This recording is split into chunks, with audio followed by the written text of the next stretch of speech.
Good evening. So today's lesson is going to be about James Oglethorpe, the royal period in Georgia.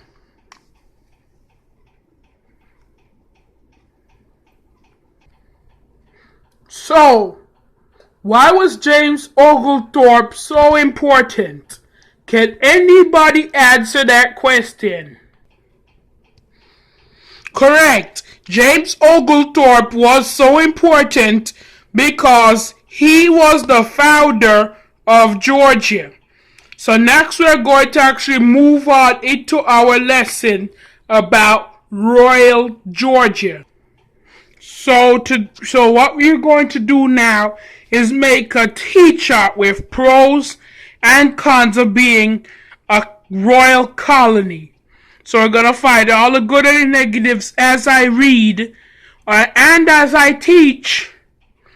continue teaching this subject. So please stay tuned for the reading. Okay, so here's what I need you to do. Turn to page 220. Whatever you hear me stop or anything or repeat, that's the time for you to be taking notes.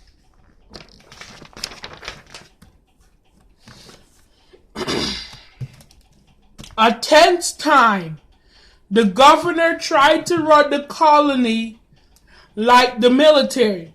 He did not work well with the leading citizens and tried to exercise control as he did when he was an officer in the Navy. An angry Governor Reynolds dismissed the council and assembly whenever they did not do what he wanted. Increasingly, he relied on his closest assigned advisor, William Little, and did not consult with the council. This led to even more resentment from many of the people, and the governor became more and more unpopular. By March 1756, hold on, this is a date now. Whenever you see a date, you're supposed to write it down. There's one rule you always have in history. Dates are important. So put under your first note that in 1756, the council asked the Board of Trade, the British governing group that oversaw the colonies, to remove the governor. So by that, in March 1756, the council asked the Board of Trade, the British government governing the group that oversaw the colonies, to remove the governor. In 1757, the war was still ongoing.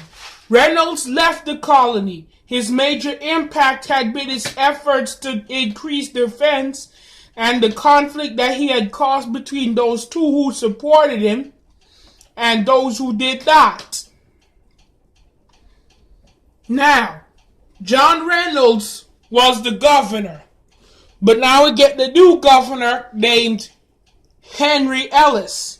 Henry Ellis was appointed in February of 1757, who arrived to a cheering crowd in Savannah. He was surprised how bad the conditions were. In 1757, I guess they weren't expecting wooden buildings because he was surprised to see that most of them were made of wood. Was in despair. They didn't have any defenses, exceedingly dissatisfied with each other. So they kind of complained about everything. But here's the thing. Here's the first con. The first con is you cannot make decisions on your own. That's the first con about being a royal colony. That's your first con. Your first pro is You're able to receive benefits from the Board of Trade. That's your first pro. Can anybody else come up with any more pros or cons?